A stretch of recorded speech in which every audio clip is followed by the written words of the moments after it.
tarde a todos. Meu nome é Luciana Lavor. Eu estou aqui hoje para fazer a palestra com vocês sobre autopesquisa seriexológica, casuísticas e metodologias. Eu estou falando, até em nome também da pré-IC consecutivos, que é uma pré-IC que tem como mater pensene o estudo da seriexologia. Então, nós vamos ter uma série de webconferências aqui na Apex, falando sobre o tema de Seriex, e aí vocês estão todos convidados para participar das próximas webconferências que vão acontecer sempre no final do mês, no final de cada mês. A próxima vai ser com a professora Jaqueline Narras, então estão todos convidados. Bom, hoje o meu objetivo com essa palestra é dar uma panorâmica do meu processo pessoal, por isso casuística, da autopesquisa seriexológica. Então nós vamos ter aqui, dividir assim didaticamente, algumas etapas, até para que eu possa depois no final fazer uma amarração do processo. Então no primeiro momento eu vou falar um pouco da pesquisa que eu faço, a minha contextualização mesmo, de como eu cheguei nessa pesquisa seriexológica, retrocognitiva. Vou falar um pouco do processo dessa pesquisa, que uma coisa é a partir do momento em que eu a reconheço como seriexológica, como retrocognitiva, outra coisa é o processo de pesquisa anterior, que eu acho que é bem rico e bem interessante, bem importante. Também vou abordar quais são as metodologias que eu utilizei, e aí deixando claro aqui que existem várias metodologias de pesquisa, da autopesquisa seriexológica. Então eu selecionei aquelas que eu utilizei com mais intensidade, e aí vou falar um pouquinho delas também. E também vou falar um pouco das profilaxias, como os cuidados para a gente estudar o passado, estudar outras vidas, ter acesso a esse passado que está presente na nossa vida em função daquilo que a gente tem enquanto mecanismos de funcionamento, enquanto características mesmo, Hoje a gente é um saldo daquilo tudo que a gente já viveu. Então, entender esse processo seriexológico, entender as outras vidas, entender a nossa relação com o grupo, ou os grupos que nós já pertencemos, ajuda muito a gente nesse processo evolutivo. Então, a ideia hoje é a gente dar uma pincelada em tudo isso.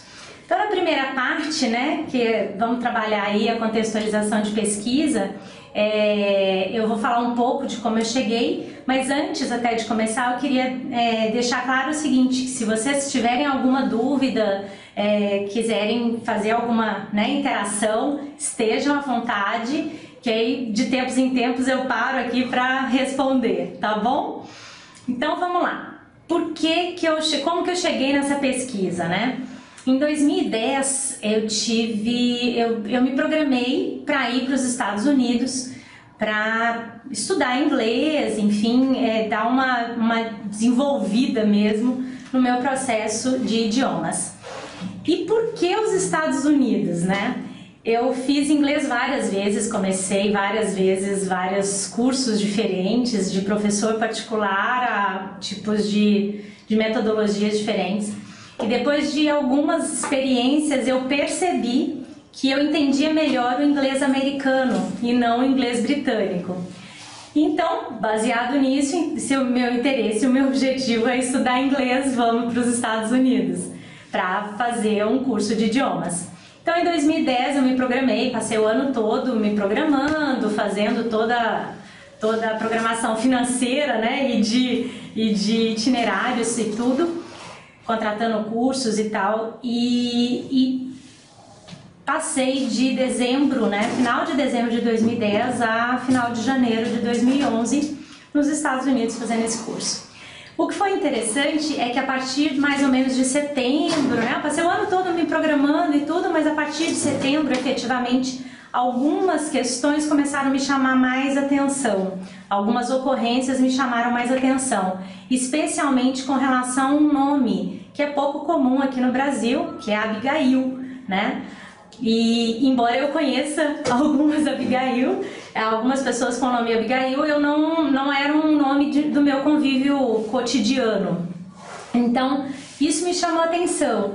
Foram várias sincronicidades, várias questões, várias ocorrências que me fizeram a chamar a atenção para esse nome. Eu vou falar um pouquinho mais sobre isso.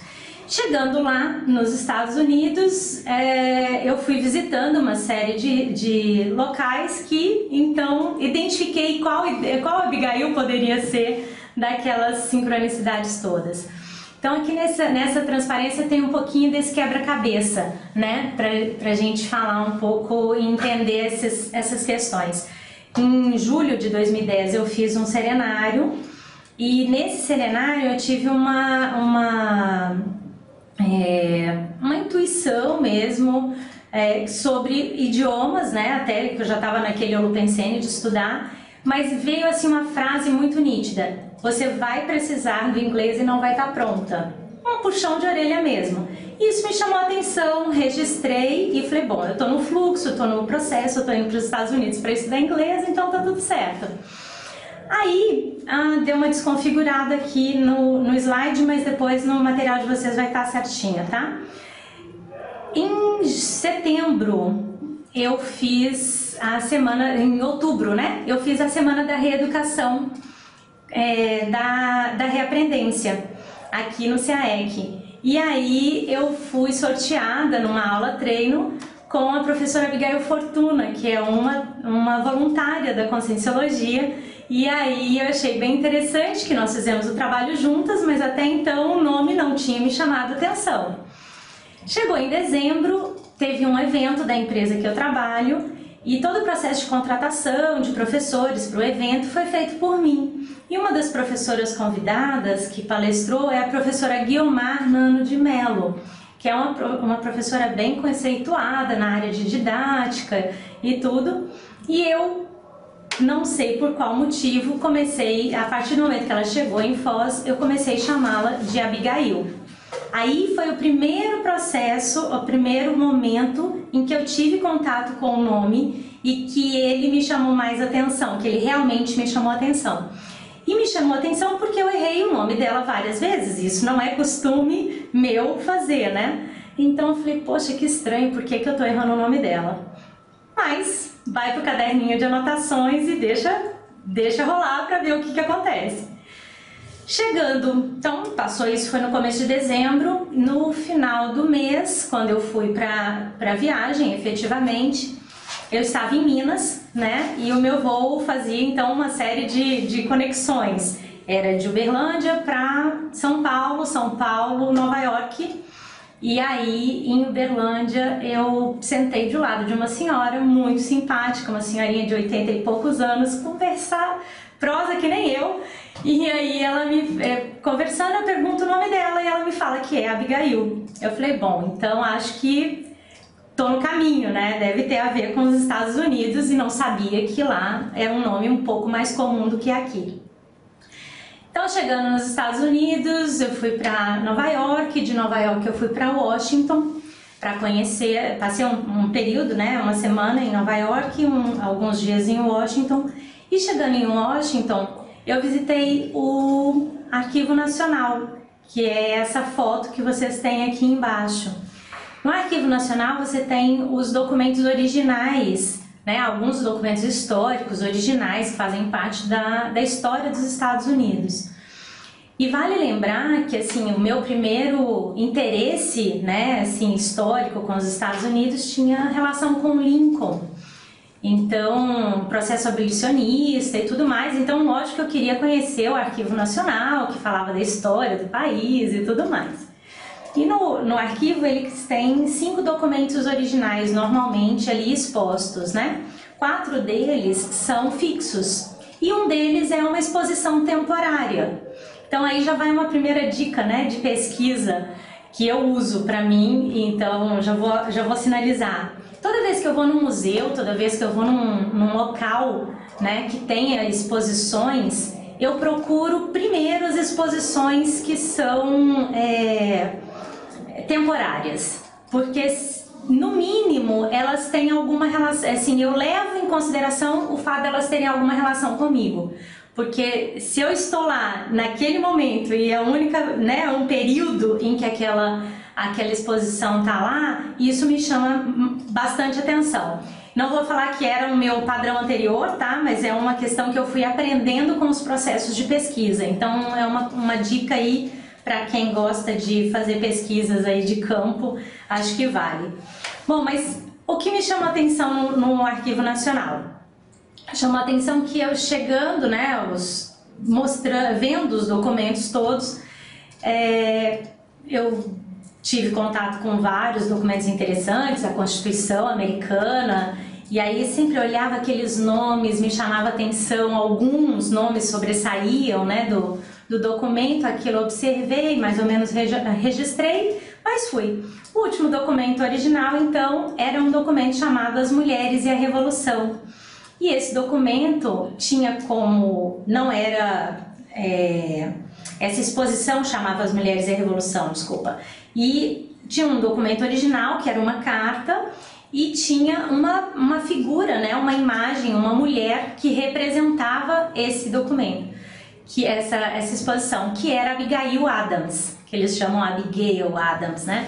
Então, a partir daquele momento, a repercussão energética que eu tive, a identificação com o nome, todo o processo me fez conexão mesmo e começou a ligar os pontos entre os fatos anteriores com a minha pesquisa que estava começando ali naquele momento. Mas até então ainda era uma questão, no mínimo, curiosa, né? Para um conscienciólogo, para um autopesquisador, é muito significativa, mas eu ainda não sabia efetivamente aonde que eu ia chegar nisso. E para dar sequência, né, no processo de pesquisa, eu, saindo de Washington, fui para Boston. E em Boston eu fiquei, né, o restante do tempo para estudar e fiquei em casa de família. Então essa casa aqui da direita, no canto inferior, né, era a casa que eu fiquei em Boston, no subúrbio de Boston. E quando eu entrei na casa, foi muito interessante que, assim, eu sou uma pessoa que me dou super bem com os ambientes e tudo, mas na hora que eu entrei na casa eu senti um peso, assim, uma coisa mais séria, e eu quis saber de onde era, né, de onde vinha. E tinha muitos quadros na parede, tinha uma série em todos os cômodos, né, na sala, nos corredores, quadros com figuras antigas. E até então eu falei, quem é esse povo, né? Onde que eu vim parar? E eu perguntei para a dona da casa, que era uma simpatia, uma pessoa super doce.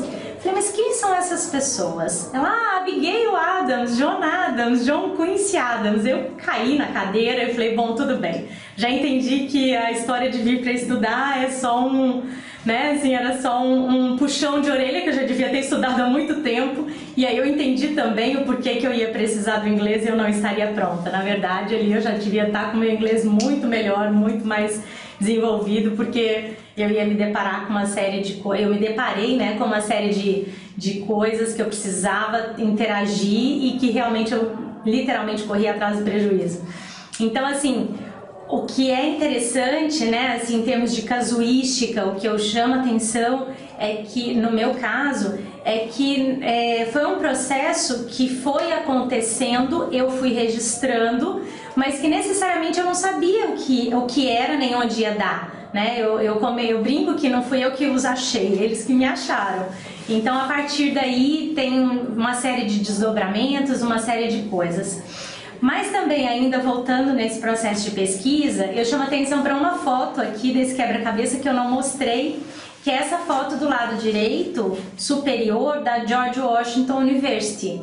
Eu tive na George Washington University, do lado de fora, né, era uma quadra do hotel onde eu fiquei em Washington, antes de ir para o Arquivo Nacional. Então eu cheguei em Washington no entardecer, assim, então à noite eu fiz algumas visitas em locais públicos abertos, o Monumento do Lincoln, que era o que eu queria conhecer em Washington, e eu fui, como eu trabalho na área de educação, né, eu vi essa faculdade bem do lado do hotel e quis conhecer pelo menos o campus, dar uma olhada ali.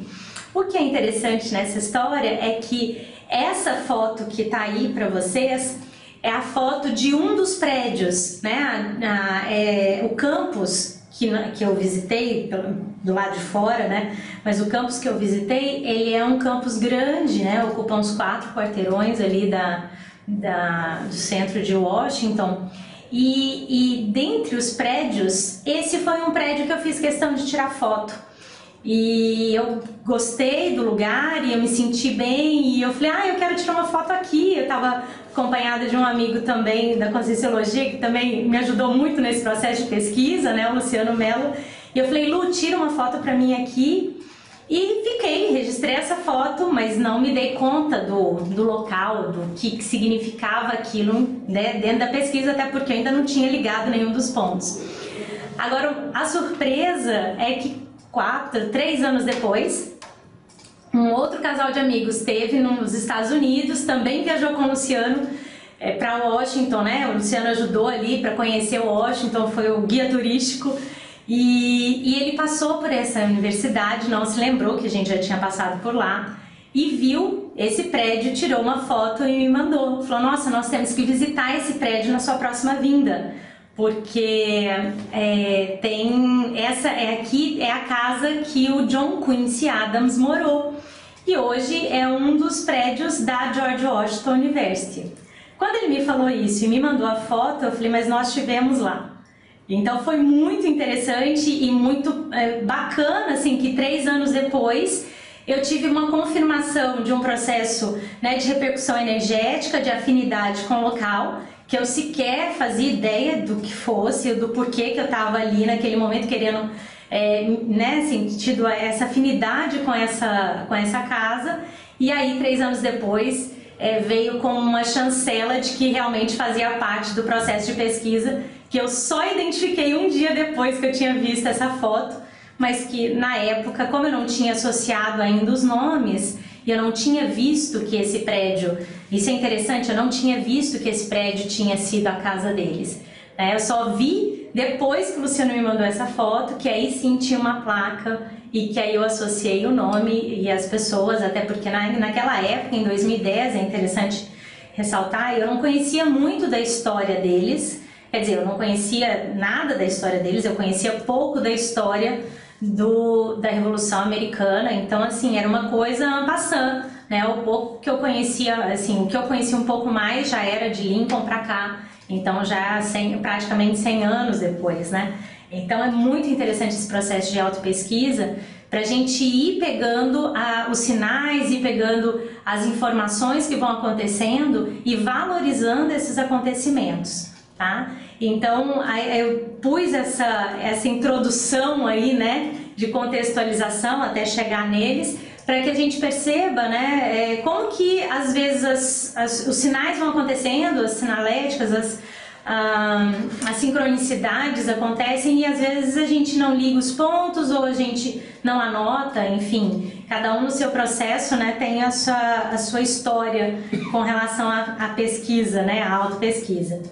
Então, para quem tiver interesse, depois, no final, tem aí o meu e-mail. Vocês, se quiserem saber um pouco mais da história deles, que eu não vou focar tanto nisso, tá? Mas se vocês quiserem conhecer um pouco mais da história deles, a gente pode trocar e-mails e informações. Dentro até da Consecutivos, a gente vai ter alguns cursos que chamam com essa ideia de casuística mesmo, né? Então, a gente aprofunda um pouco mais na história dos envolvidos, na casuística da pesquisa e nas metodologias. Então, quem tiver interesse, depois passa pra gente, me passa o e-mail que a gente entra em contato. Mas para que vocês entendam um pouco quem são, né, só superficialmente, John Adams foi o primeiro vice-presidente americano, segundo presidente americano, e a Abigail Adams, a esposa dele, então a primeira dama, né, dos Estados Unidos. Agora é interessante que a gente começa a entender um pouco dessa história. À medida com que eu fui começando a entender um pouco mais da história deles, eu fui fazendo relações com a minha própria história, né? Afinal de contas, tanta sincronicidade devia me dar alguma informação ali, não era só pelos meus belos olhos e curioso que eu estava tendo acesso àquilo. Então eu tinha que entender o que eu tinha a ver com esse processo, e ao longo da palestra a gente vai conversando mais sobre isso. Mas para a gente registrar,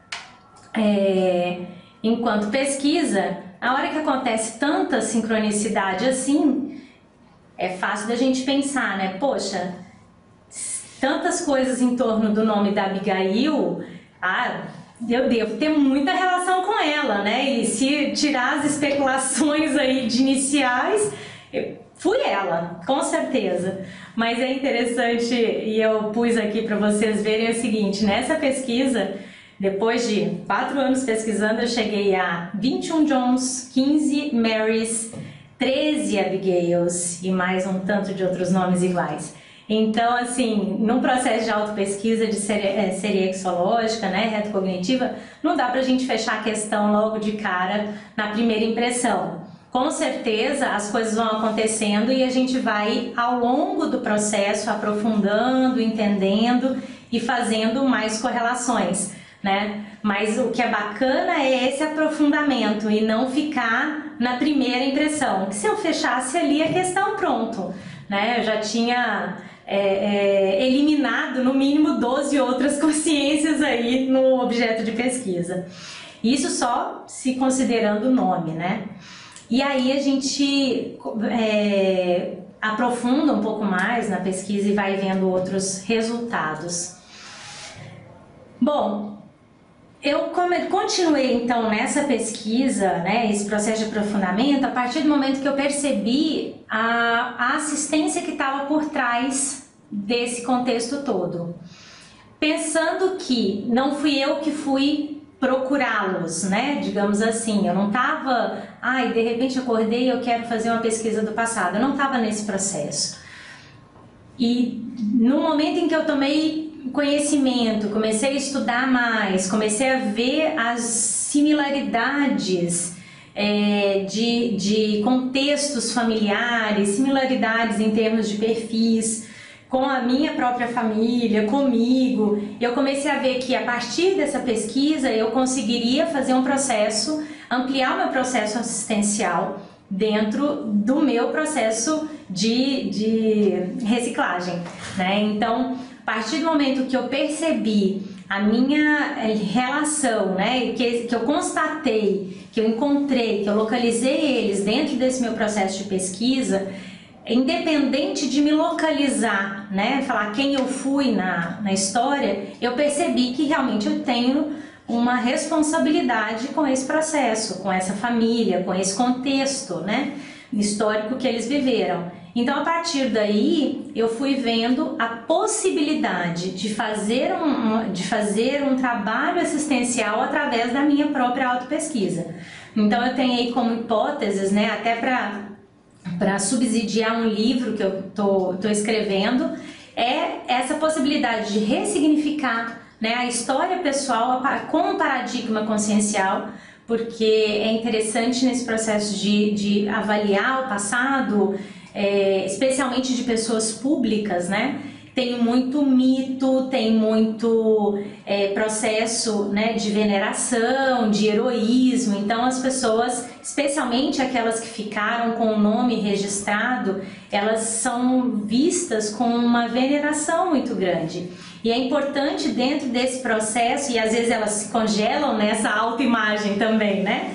Então é importante, bacana quando a gente consegue estudar e ressignificar isso dentro da história de cada um. Porque do mesmo jeito que tem os que né, passaram por esse processo e ainda se veem congelados naquela coisa do mito, também ainda tem consciências que estão congeladas em outros processos e que elas estão com a realidade anacrônica, diferente daquilo que ela de fato é, né? Então, a partir do momento que eu fui lendo, fui conhecendo, fui entendendo um pouco mais a história deles, eu fui percebendo a possibilidade dessa ressignificação, né, dessa inclusão no paradigma consciencial dentro dessa análise conscienciométrica, né, de cada um, eu percebi que isso poderia ser muito assistencial.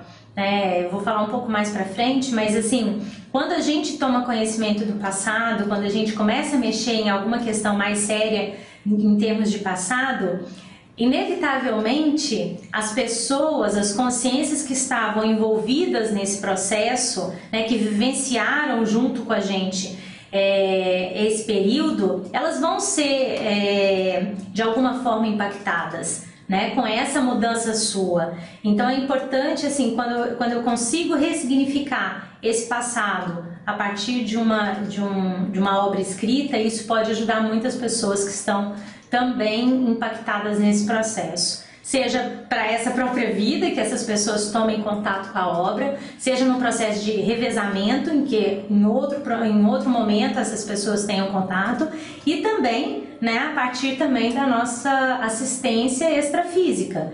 Então é uma oportunidade das consciências, né, das consciências extrafísicas também, por escagem na sua psicosfera, reverem o passado através de você naquele momento de pesquisa. Teve uma questão bem, assim, eu tive uma vivência bem interessante, assim, lendo um capítulo de um livro que falava sobre eles, e no momento, assim, que eu estava lendo, estava bem envolvida naquele cenário, né? E eu comecei a fazer algumas reflexões sobre os pontos de vista de um dos envolvidos que, de certa forma, brigou com a família em um determinado momento. Então, a Abigail Adams, né, ela dessomou, ela morreu pensando sobre uma determinada pessoa, morreu com mágoa dela, dessomou assim, num processo chateada com aquela pessoa. E a partir do momento que eu ia lendo, era como se eu conseguisse ressignificar aquele processo todo e vendo outros pontos de vistas que ficaram explícitos a partir do momento que o cara dessomou também, né? Então, assim, é como se para as consciências envolvidas nesse processo, elas tivessem a oportunidade de ampliar a visão de conjunto do contexto e ressignificar para elas também as mágoas, as questões mal paradas, as situações que não ficaram bem resolvidas.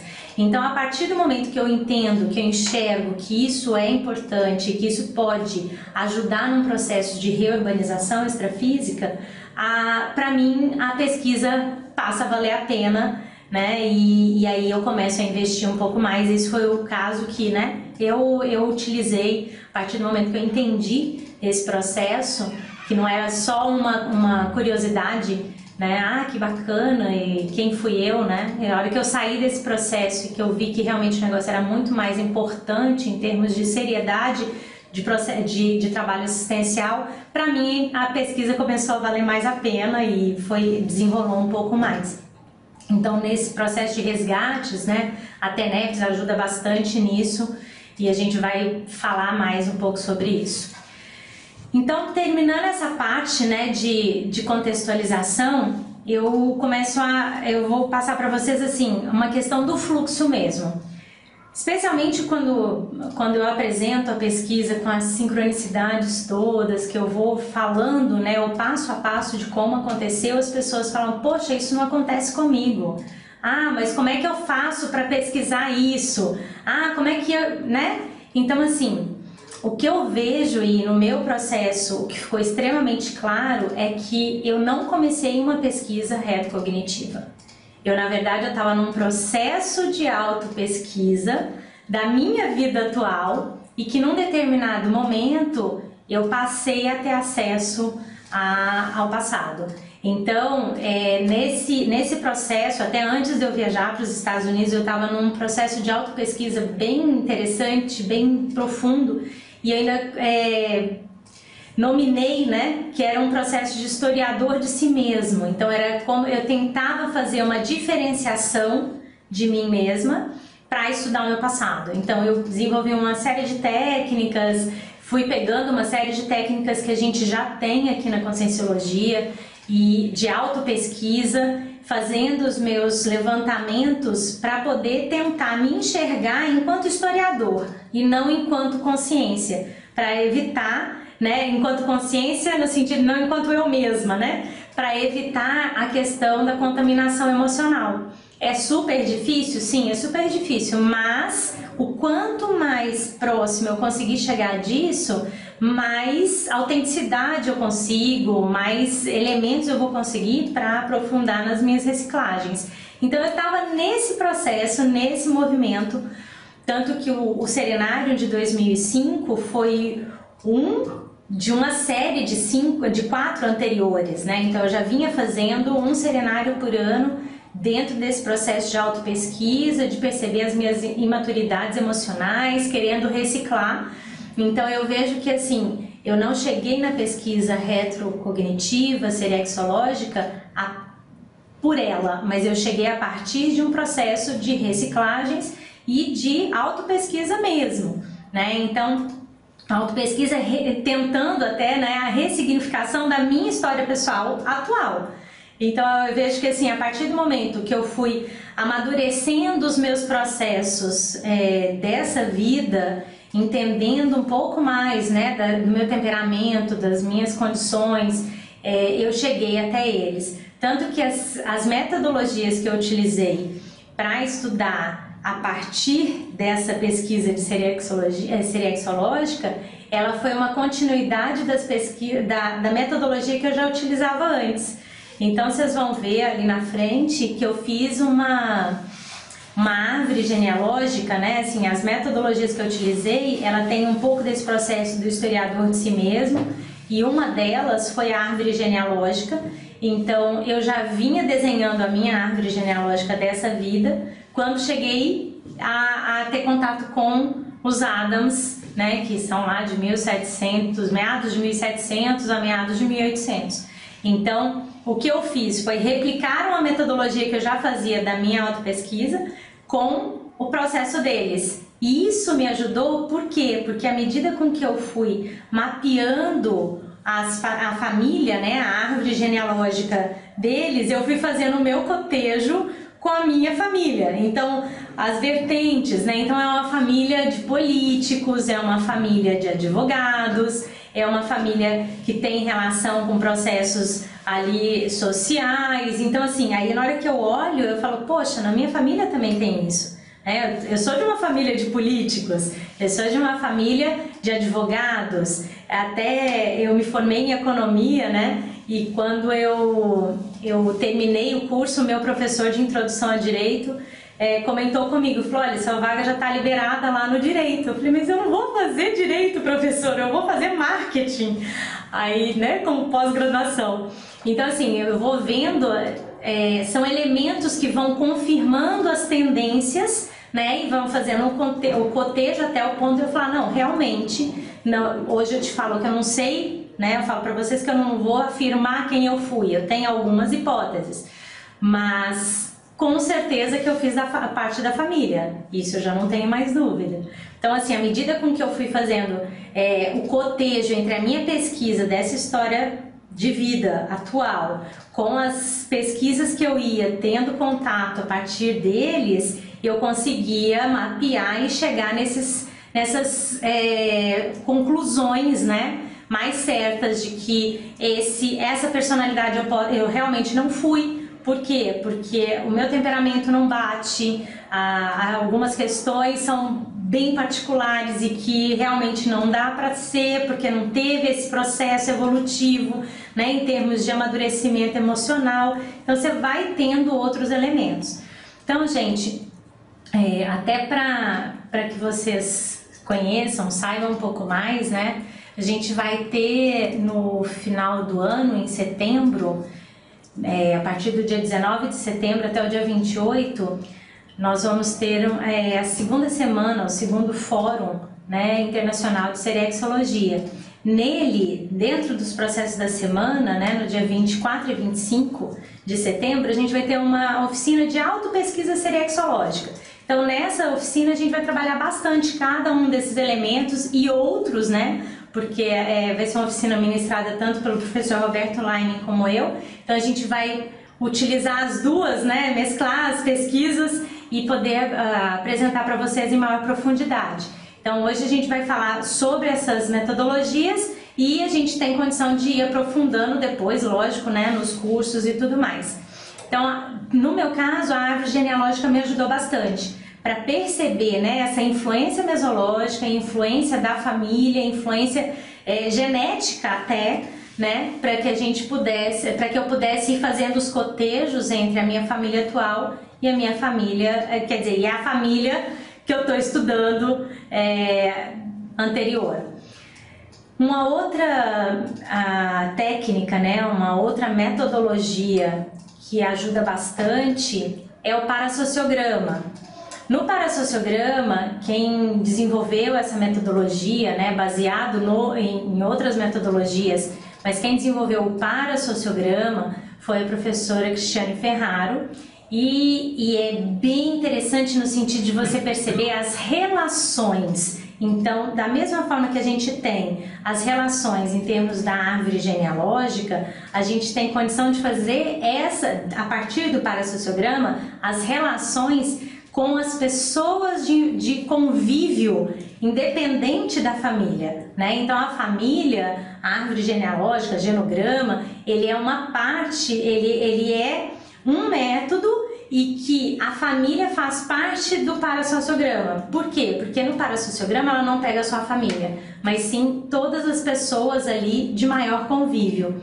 Então, a partir do parassociograma, eu consigo ver um pouco mais, né, a questão dos grupos evolutivos que estão interligados. Então, isso ajuda a perceber até esse processo de grupo, de regiões, de materpensenes. E também foi bem interessante quando eu fiz a oficina, né, no ano passado. A partir do momento que eu fazia o mapa da minha família atual, eu ia vendo os mecanismos de funcionamento das inter-relações.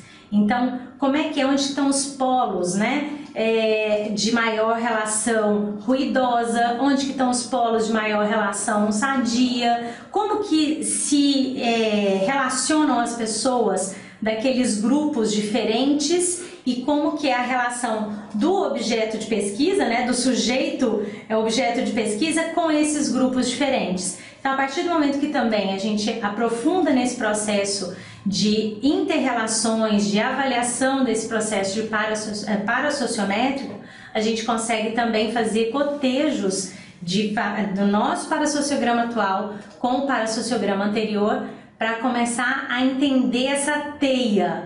E outra, se a gente, né, não encontra por acaso as pessoas, se eu já tive uma relação, se hoje eu tenho uma relação muito próxima com um determinado grupo, é muito possível, é muito provável, né, o mais lógico é que eu já tenha tido uma relação próxima em outros momentos, né? A afinidade, especialmente aquela afinidade mais forte, ela não se constrói assim do nada, né? Ela é um processo de construção.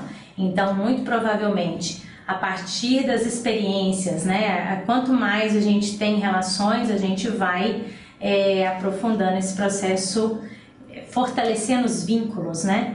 Então, relacionais. Então, o parassociograma ele ajuda muito nesse processo de entender e de perceber as relações entre as pessoas e os contextos em que eles viveram, né? Porque também não dá pra gente avaliar as relações deixando de fora o contexto vivenciado, porque o contexto ele dita muito, né, no comportamento. Então é interessante a gente fazer essa ampliação e perceber esse contexto. Para quem tiver mais interesse nisso, dia 17 de abril a gente tem uma oficina aqui em Foz do Iguaçu sobre o parassociograma, né, oficina de parassociograma. Então quem tiver interesse também pode entrar em contato aí no site da Apex, que tem todas as informações.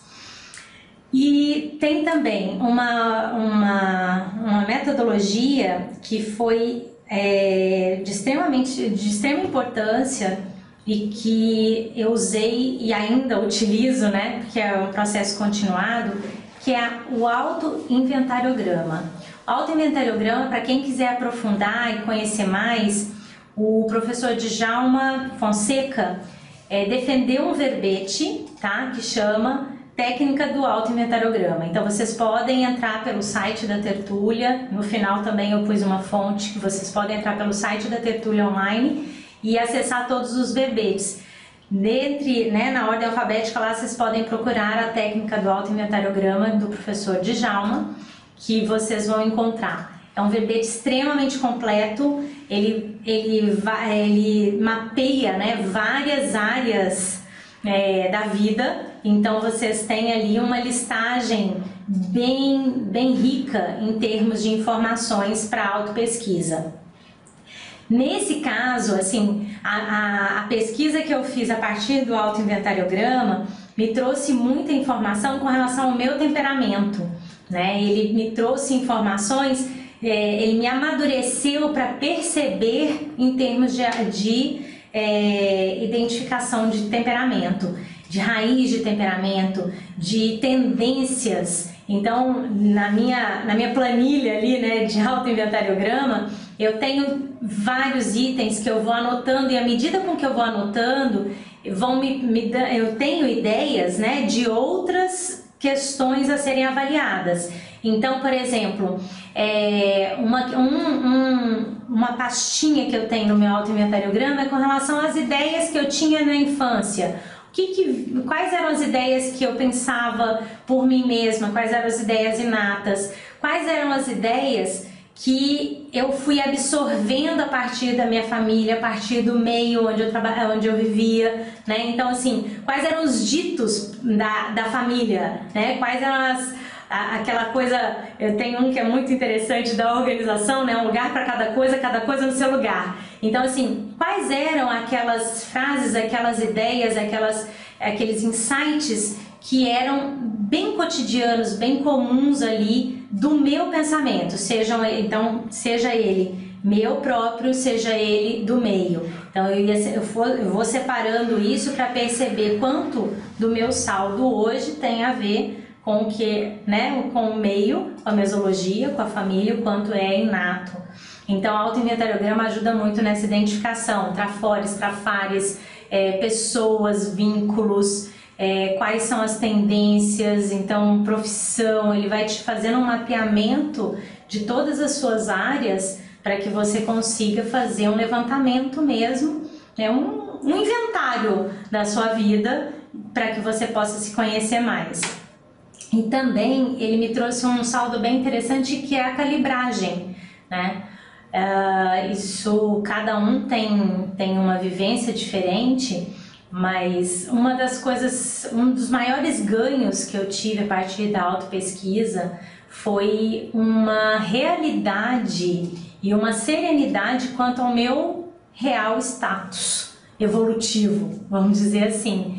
Então, assim, por muito tempo eu briguei comigo mesma entre o que eu gostaria de ser e o que eu sou de fato, né? Então, assim, a partir do momento que eu consegui entrar em contato maior com a minha realidade e que aquilo me deixou tranquila, tá bom, eu sou assim, a partir desse momento eu consegui diminuir as minhas defesas pessoais, né? Defesa de ego mesmo, e passar a encarar as coisas com mais tranquilidade, a calibrar mesmo, né? Nem o que eu era, nem o que eu achava que era, nem o que eu achava também que não era. É o que eu sou. É a medida certa, né? Ou pelo menos o mais próximo possível dessa medida certa. Então, a partir do momento que esse autoinventariograma era preenchido, eu ia conseguindo fazer essa calibragem. Bom, deixa eu só dar uma olhada aqui que surgiram algumas perguntas e eu não respondi ainda, né? A Rita me pergunta se eu acho, né, que nós nascemos de famílias parecidas com as que tivemos na vida anterior. Eu não diria que isso seja uma regra, mas eu penso que isso possa ser uma possibilidade, sim. Por quê? Porque normalmente a gente tem o processo, especialmente quem teve curso intermissivo, né? Quem fez aí uma programação de vida anterior, né? Quem tem aí uma ProEx, ela tem relação com o meio onde você vai nascer, com a família que você vai nascer, ela tem relação com a cidade onde você vai crescer, nascer, enfim. Então, assim, existe similaridades, Sim, eu penso que sim, a partir, especialmente pelo processo das reconciliações grupocármicas, né? Não que a gente vá repetir pai e mãe na condição de pai e mãe, irmão, marido, não é isso, mas que assim, como que eu avalio isso, tá, Rita? Em termos de dramas familiares parecidos, em termos de tendências holopensênicas, tendências de profissão. Então assim, você pode mudar algumas questões, você tem essa condição, mas existe muita similaridade sim, especialmente nesse caso que eu estou estudando, existe bastante similaridade. Deixa eu ver quem mais perguntou.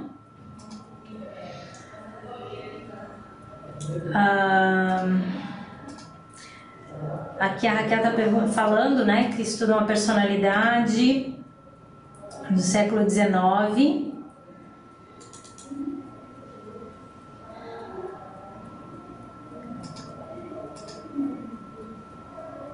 Desculpa, Raquel, não consegui entender bem a sua pergunta.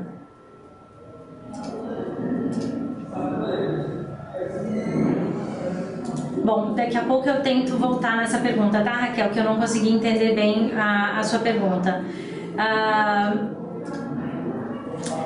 Tá, o Adriano me pergunta, né, se tem alguma relação no parassociograma da Abigail Adams com o economista Adam Smith.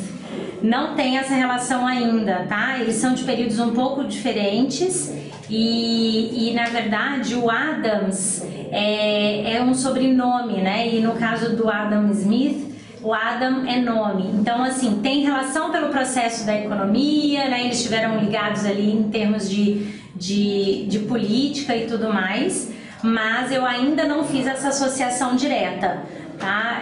Mas tendo, Adriano, eu entro em contato, eu tenho você, se não me engano, numa rede social, eu passo para você essa relação.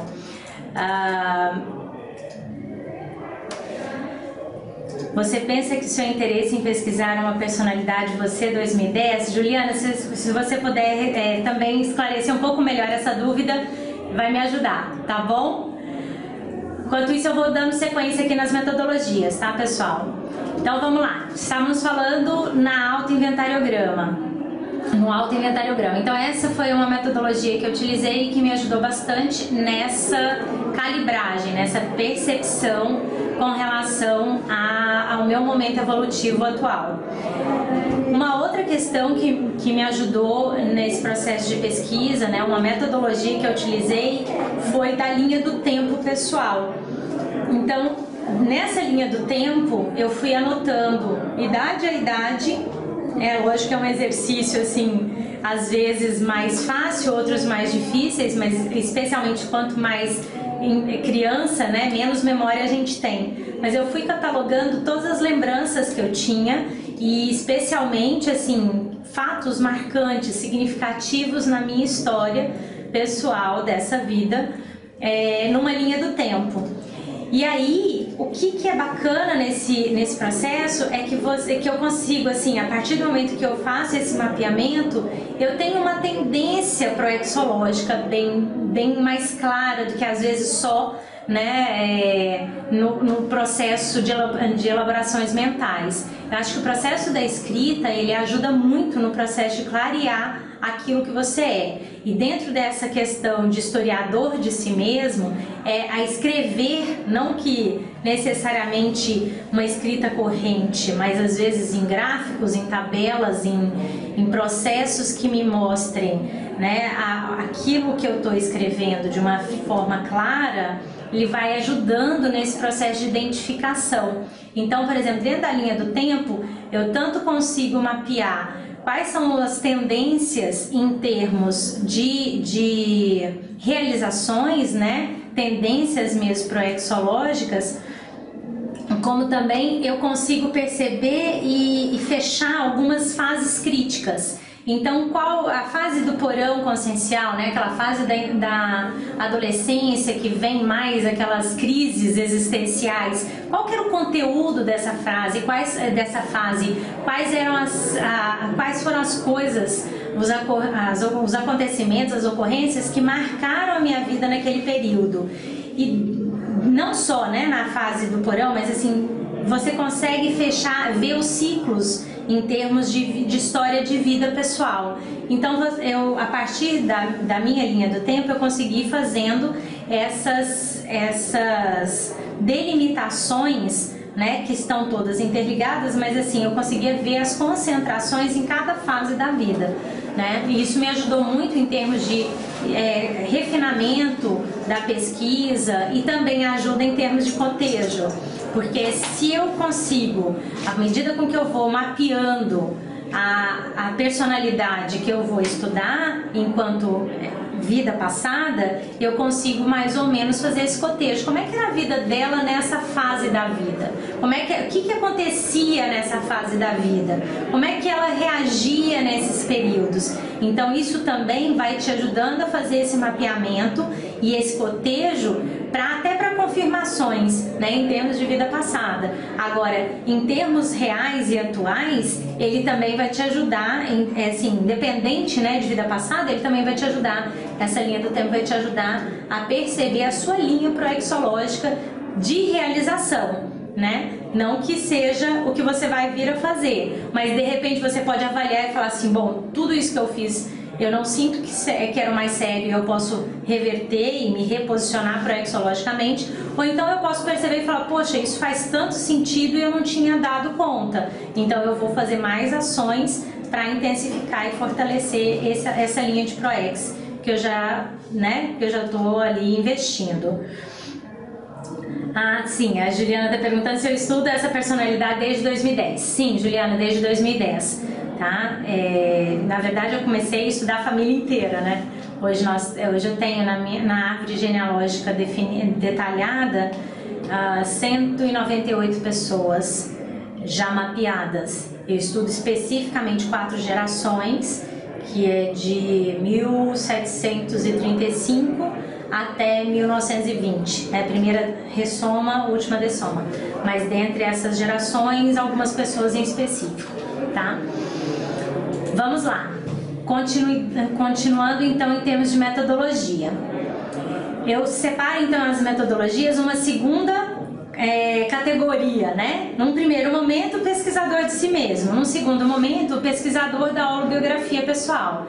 Então, a partir do momento que eu defini ali, que eu tomei contato, né, com uma consciência anterior, com uma família anterior, no meu caso, então, eu vejo aqui, eu preciso aprofundar neles, nesse contexto, nessas pessoas, para eu conseguir aprofundar na minha autopesquisa serexológica. Então, dentro dessa categoria, né, de pesquisador da holobiografia pessoal, eu tenho também, defini aí, elenquei algumas técnicas, alguns métodos. Então, um deles é a pesquisa bibliográfica e filmográfica. Então, a partir do momento que realmente tive contato com eles, eu conhecia muito pouco sobre eles e pouco também sobre o processo da Revolução Americana. Então, a primeira coisa que eu fiz foi livros e mais livros e filmes, né? Então, eu comecei a ler, a entender o processo, né? A compreensão dos zeitgeist da época. Então, assim, compreender realmente o que era, como era aquele contexto, porque não dá pra gente estudar um processo de passado com olhos, né, da sociedade presente. Então, hoje, as relações, o mecanismo de funcionamento da sociedade é diferente do mecanismo da época. E para eu entender aquelas consciências realmente, eu vou ter que entender o processo que acontecia na época, entender os costumes da época, entender os valores da época. Senão eu vou fazer uma análise distorcida. Então eu vou analisar uma pessoa dentro de um contexto diferente.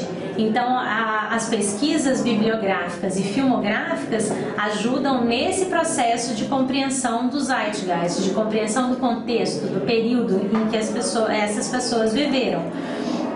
Então, nesse processo, a partir do momento que eu identifiquei, eu comecei realmente a ler e ver filmes e entender aquele contexto.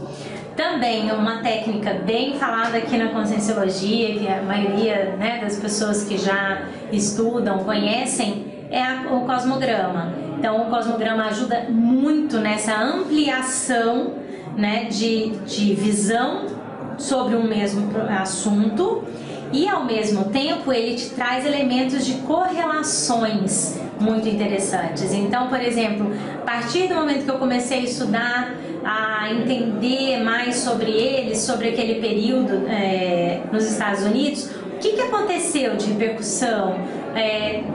Quais foram os desdobramentos daquilo na história?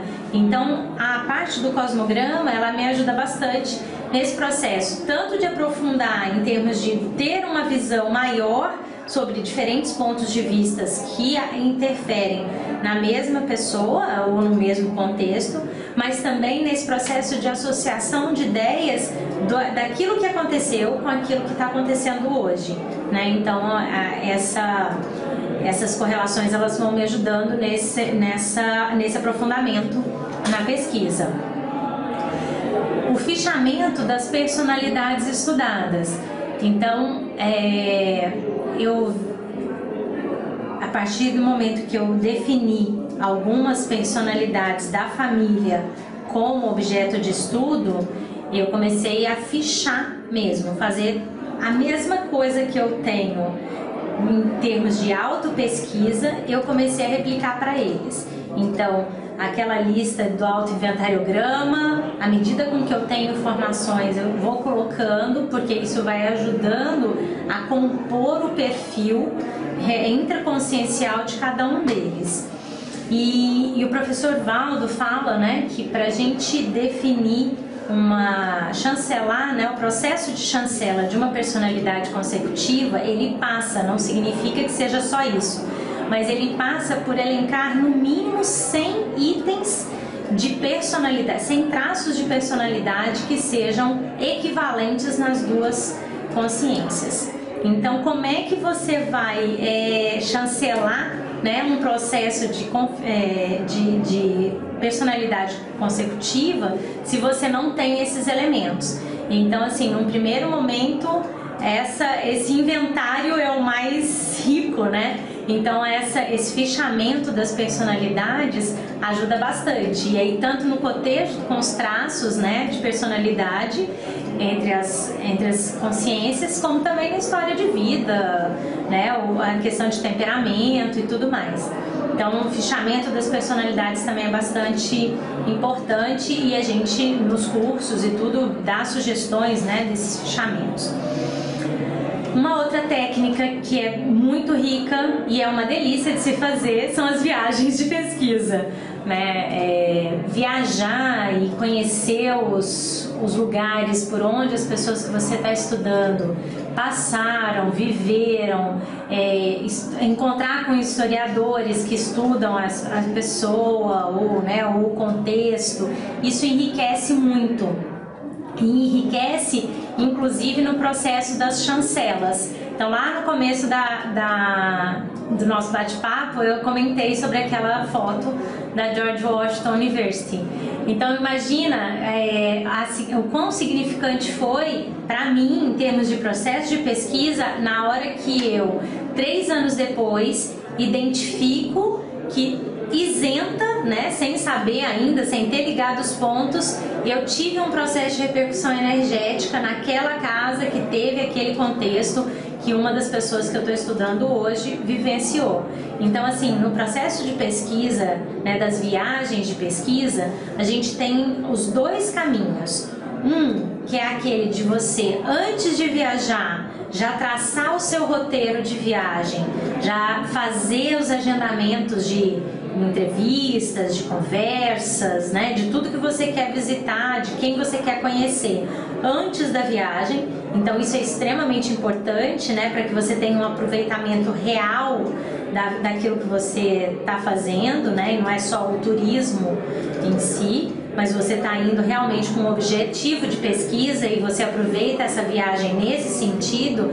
Então, o agendamento prévio, o planilhamento, o mapa, né, todo o contexto da viagem anterior, ela vai te ajudar a ser assertivo nessa pesquisa, nessa viagem de pesquisa, mas também ficar atento às questões que estão fora da curva, aquelas questões que você não mapeou, mas que de repente você encontra, que você tromba, que você inesperadamente tem acesso. Então, por exemplo, tem uma situação que foi bem interessante, que quando eu tive pela segunda vez nos Estados Unidos, aí eu já estava, né, com tudo mapeado, onde que era, o que que era e tudo mais, quem eram, né? Eu fui visitar o patrimônio histórico deles. Só que como as minhas férias eram no inverno, né, dos Estados Unidos, era no período de férias aqui no Brasil de verão, lá era inverno. O patrimônio histórico deles fica fechado para visitação. Então, no período de janeiro, se não me engano até março, mais ou menos, eles fecham o patrimônio histórico e você não tem condição de entrar. Mesmo assim, falei, bom, é o período que eu tenho de férias, vou lá visitar, faço mais um período mais uma rodada de estudos no idioma e conheço um pouco mais. No dia que eu fui visitar a casa da Abigail, né, a Adams, que não fica em Boston, fica numa cidadezinha perto de Boston, tava nevando bastante, então assim, era aquela cidade que não tinha um carro na rua, né? E eu fui com GPS, com o endereço, com uma pessoa da região, então que sabe andar ali, e eu sei que nós ficamos perdidos ali com essa parafernália toda por uns 30, 40 minutos na cidade, uma cidade de um ovo, assim, 6 mil habitantes. E aí, na hora que nós chegamos, enfim, depois de meia hora, 40 minutos procurando a casa, não tinha jeito de estacionar ali bem próximo, nós estacionamos do outro lado da rua. E no que a gente foi atravessar a rua, chegou um outro carro, parou em frente à casa, numa área que a gente entendeu que não poderia parar, mas enfim, o carro parou. A pessoa desceu e ficou esperando a gente atravessar a rua. Eu achei aquilo super estranho, mas falei, bom, vamos lá, né?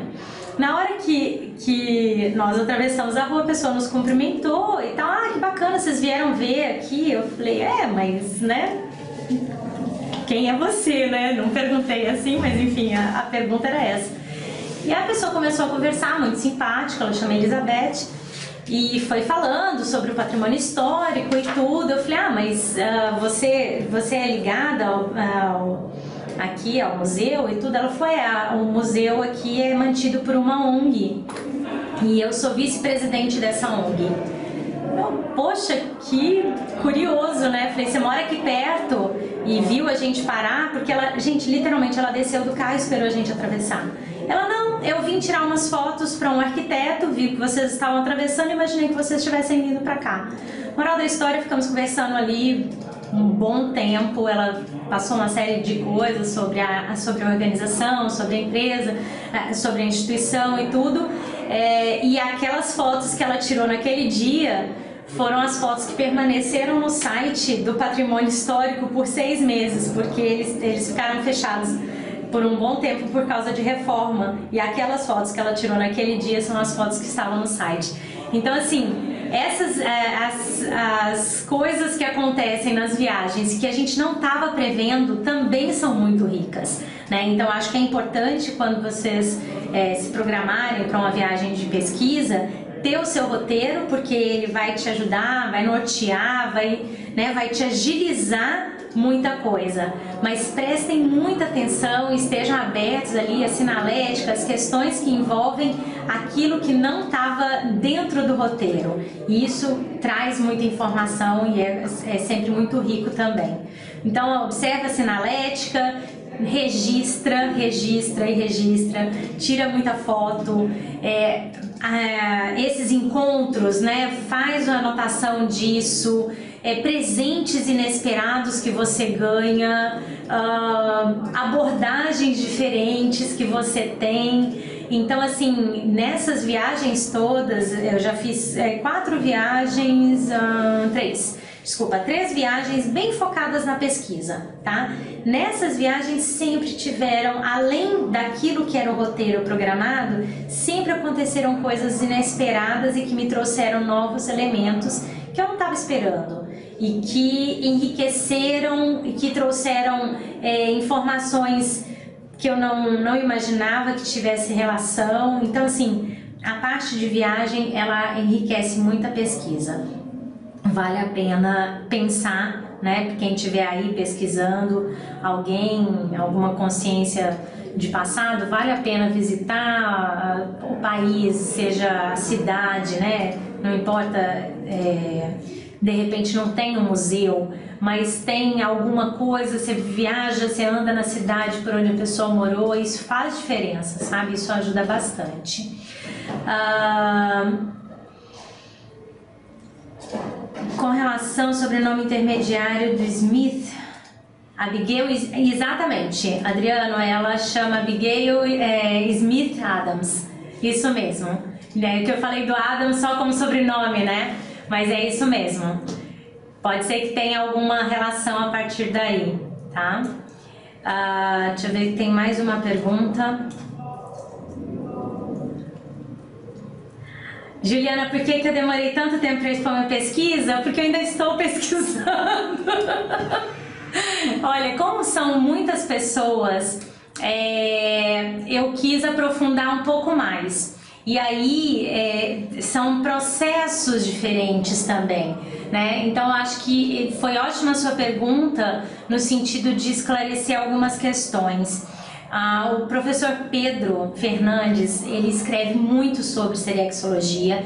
Quem tiver interesse, entra no site da enciclopédia, das tertúlias, baixa os verbetes que ele escreveu sobre serexologia, que vão ajudar bastante. E aí eu vou falar e o professor Pedro fala o seguinte: é muito difícil de você estudar o seu passado se você não tem um conhecimento sobre o contexto, sobre a história. E isso aconteceu comigo. Eu sabia muito pouco sobre o contexto americano, sobre a história dos Estados Unidos. Então, assim, eu demorei um tempo até para eu entender mais sobre o contexto, para entender mais sobre eles. Então, realmente eu passei 4 anos praticamente, né? 3 anos e meio, praticamente só na pesquisa, entendendo, buscando mais informações, amadurecendo comigo o processo, porque junto dele não é só um processo de pesquisa, de confrontação de dados, ele tem um processo de reciclagem intraconsciencial também. Então é muito interessante esse processo. Mais pra frente eu vou falar um pouco, mas acho que vale a gente já antecipar.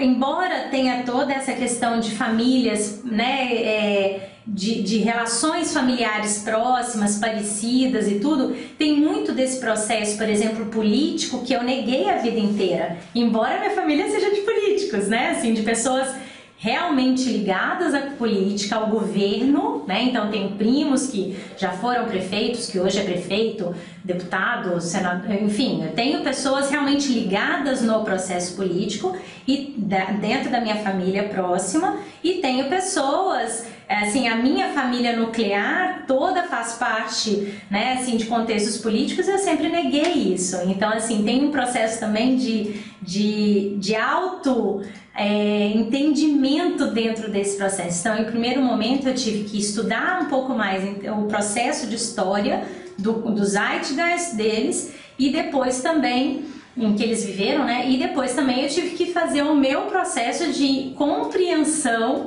do meu pedaço nesse latifúndio. Então, eu demorei um pouco para chegar a compreender mais, até para poder expor, tá? Eu nasci em Goiânia e fui com 1 ano de idade, eu fui para Sacramento, Minas Gerais. Então Minas é o berço ali da política, né? Então fui bem desde a infância ligada, né, aos processos de política. Então é por isso que eu demorei tanto para expor. Mas estou escrevendo um livro e pretendo continuar nesse processo de pesquisa, tá? Bom, gente, ainda em termos de metodologia, eu tenho aqui a questão, uma terceira categoria que eu chamo de ajuste fino multidimensional. Nesse ajuste fino, eu faço uma análise do fluxo pesquisístico multidimensional, para quem quiser entender um pouco mais desse processo, né, que eu chamo de fluxo pesquisístico multidimensional. Tem um verbete na enciclopédia que eu defendi no ano passado e que fala exatamente desse processo de pesquisa. Então é a sincronicidade, é o encontro, é o achado, é o fato, é a projeção, são as coisas que vão acontecendo e que vão te dando uma diretriz de pesquisa.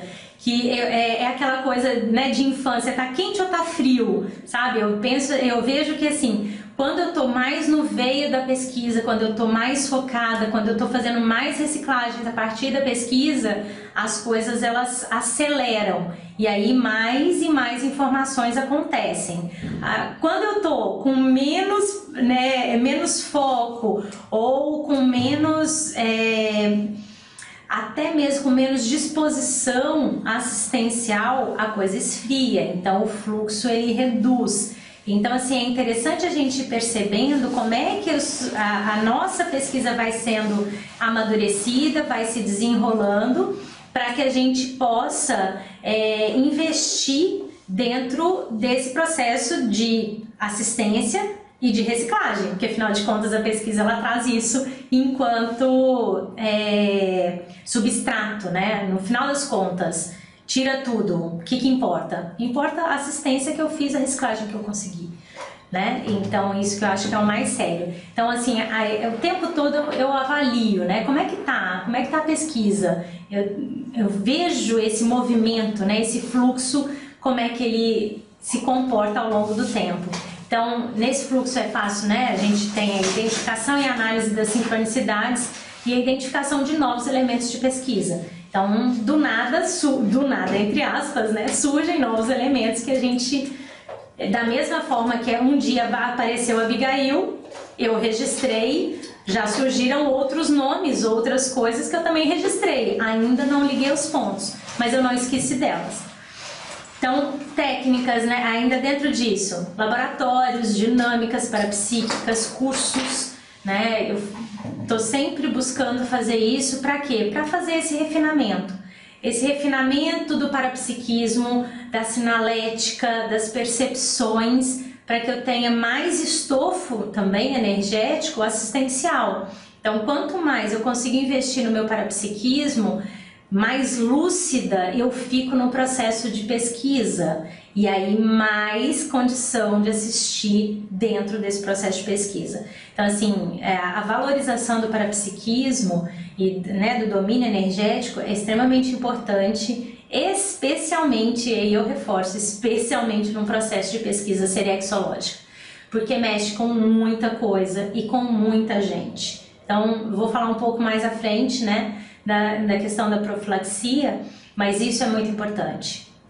registrar, né, o processo, a importância das energias e a importância do processo parapsíquico. E registros, né, é o último item aí, que não é o menos importante, muito pelo contrário. A partir dos registros é que a gente consegue fazer as autoconfirmações, que a gente consegue fazer um processo até de memorização maior.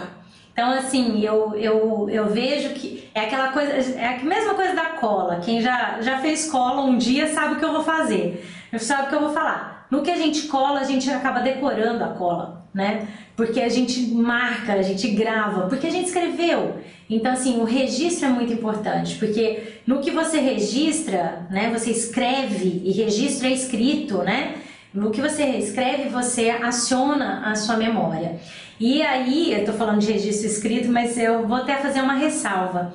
Tem um verbete do professor Valdo que chama Ato de Registrar. Se não me engano é isso mesmo, Ato de Registrar. Leiam, que é um verbete muito interessante, que aí não é o registro escrito, mas é o seu registro na holomemória. Então assim, é um verbete bem rico que ajuda muito a gente a compreender esse processo de memorização. Então, eu vejo assim que tudo na vida é um crescendo, né? A gente não sai do ponto 0 para o 10 assim porque estralou os dedos, não. Eu saio do 0 para o 10 numa projeção, numa progressão. Então, a partir do momento que eu consigo registrar aqui no intrafísico as minhas ocorrências, eu aciono a minha memória, que faz com que eu lembre daquilo que eu registrei, e aí isso também me ajuda no processo de registrar as coisas, as ocorrências na holomemória.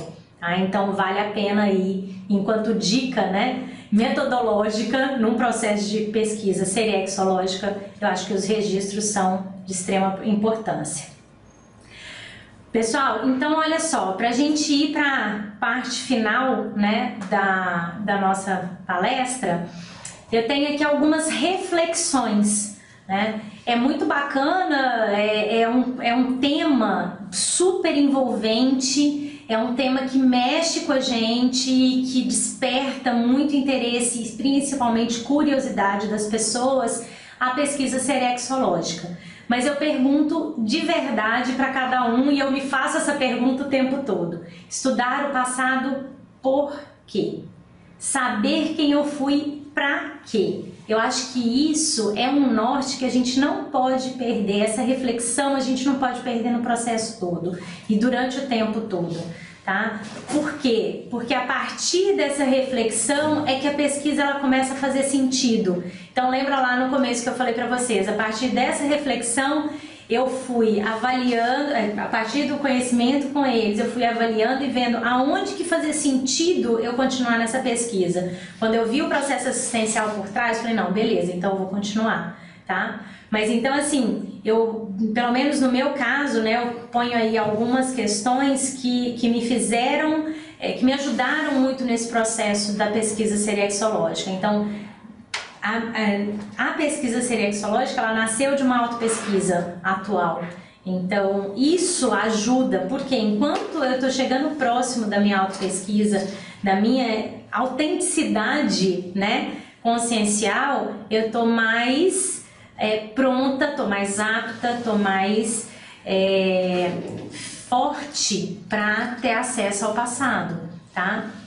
Então eu vejo assim que enquanto a gente está num processo, né, a pessoa está num processo de fuga do seu próprio presente, né, da sua própria realidade consciencial, mesmo que ela encontre alguma coisa de passado, ela não vai conseguir identificar, porque a autoimagem dela está distorcida. Então eu vejo que um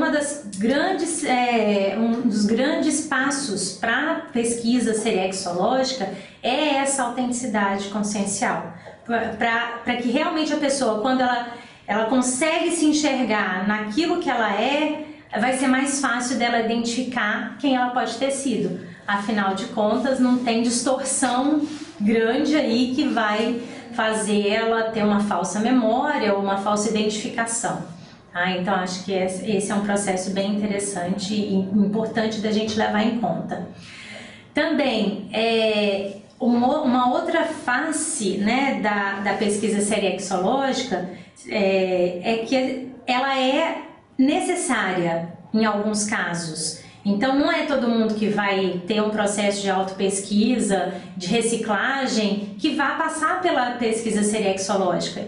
Não é que tenha que fazer parte nesse processo dessa maneira que eu estou expondo, mas à medida com que, para você compreender melhor o seu presente, você entendendo o seu passado vai te trazer mais informações, ela passa a fazer muito sentido. Então, os sinais, eles aparecem, eles ficam mais nítidos, você percebe um pouco mais.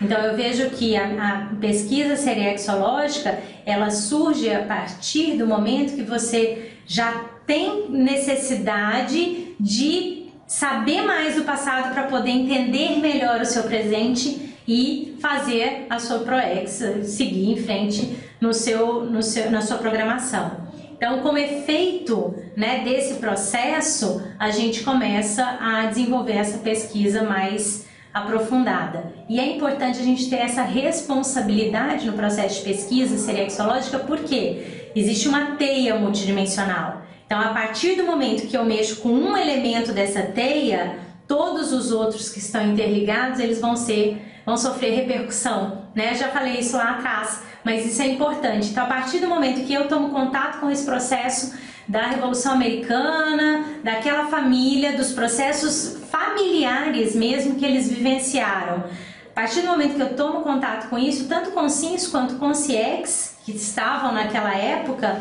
elas vão sofrer repercussão.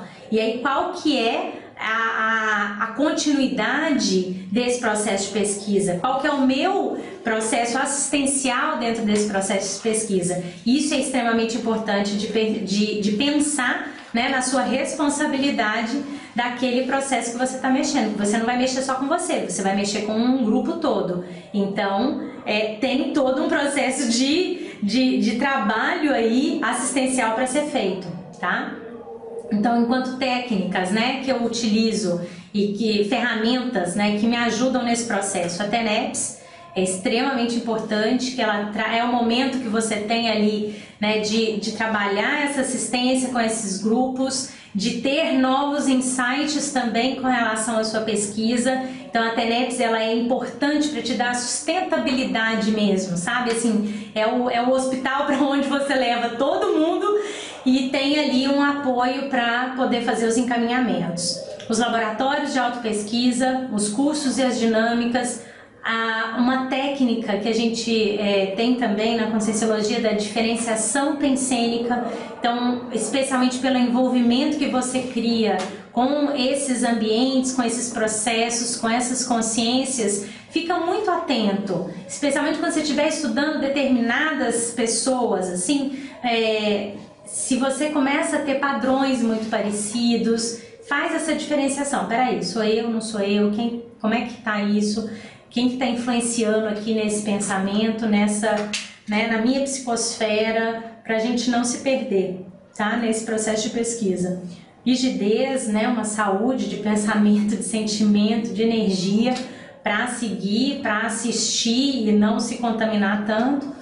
E criticidade, né? Isso é fundamental, especialmente quando a gente está tratando de hipóteses de outras vidas. Se a gente não mantiver a criticidade muito alta, a chance das viagens na maionese são muito grandes, né? Então a gente tem que amadurecer e fazer um processo mais sério mesmo, de pesquisa, de análise, de crítica, de depuração das informações, para não sair fechando conclusões equivocadas, né? Que podem prejudicar tanto a você enquanto pesquisa, quanto a não chegar naquilo que de fato deveria ser e não assiste aquele grupo que você deveria assistir. Deixa eu ver aqui, só que tem mais uma pergunta. Gostaria que, além de tudo isso, há uma questão proexológica envolvida. Exatamente. Então, esse gancho aqui da Juliana, né, traz exatamente essa questão. Então, estudar o passado por quê? Porque ele vai te levar a uma compreensão melhor do seu momento atual. E saber quem você foi, estudar o seu passado para quê? Para retomar o que você deixou para trás. Então, focar no seu porvir assistencial, focar na sua ProEx. Você não vai necessariamente encontrar o seu passado só porque ele é curioso, ele é interessante. Você vai fazer isso porque realmente ele faz parte daquilo que você é. Então, da mesma forma que você começou coisas lá atrás, você tem coisas para retomar aqui. Então, assim, acima de tudo, isso é ProEx, né? O tempo todo a gente está aqui para executar, para realizar, para fazer aquilo que a gente se programou. Então, o foco nesse porvir assistencial, nessa ProEx que a gente tem para fazer, ela é muito grande. E aí até eu quero fechar aqui, né, com uma frase do professor Alexandre Nonato, no primeiro fórum de Serexologia do ano passado, que me marcou muito, que eu acho que é a chave mesmo do processo. Então, mais importante do que saber quem eu fui nessa história é identificar o que eu aprendi com isso, né? Então, assim, no processo de autopesquisa, é exatamente você saber o que você aprende com ele e não simplesmente a curiosidade do processo, né? Que às vezes a maioria, assim, um primeiro momento, um rompante é de quem eu fui, né? E aí, o que eu tenho que fazer com isso? Então é importante ter isso em mente, né, para que a gente consiga fazer essas amarrações. Então, gente, numa condição assim até de fechamento de tudo isso que a gente falou, então o fluxo da pesquisa ele vem de um processo, né? Então a postura de um historiador de si mesmo vai te trazer a identificação das suas raízes de temperamento. A partir do momento que você tem isso, você começa a ressignificar a sua própria história pessoal. Então você tem aquela calibragem, você passa, né, do período atual para o passado. Então é um amadurecimento do seu processo de hoje para acessar o processo anterior, para você chegar num reposicionamento proexológico. Então a identificação, a chancela das suas raízes materpensênicas, qual que é o que você tem, né, de mais forte na sua intraconsciencialidade, e você consegue também fazer a sua compreensão do saldo, né, daquilo que você é, de como você está e para onde você vai. Então, assim, o que eu desejo, né, para vocês é que realmente vocês tenham aí muitas experiências, muitas pesquisas, vocês consigam aprofundar em termos dessa pesquisa serexológica e possa também, né, dividir essas experiências com a gente. Fica mais uma vez o convite para que participem dos eventos, né, que nós temos aí programados com o tema de serexologia. Então nós temos no site da Apex, esse mesmo site que vocês entraram para acessar a palestra, vocês também têm a programação da oficina de Parasociograma, que vai acontecer agora em abril, do Fórum de Interserexologia, que vai acontecer em setembro, que vai ter uma casuística da Emily Hobhouse. Então, com simpobaia, né, serexológica, que vai ser debatido durante todo o fórum, tá? Agradeço muito a participação de vocês e vocês têm aí o meu e-mail, caso queiram passar mais informações, trocar mais informações, a gente pode fazer isso ao longo do período, tá certo? Obrigada e até a próxima!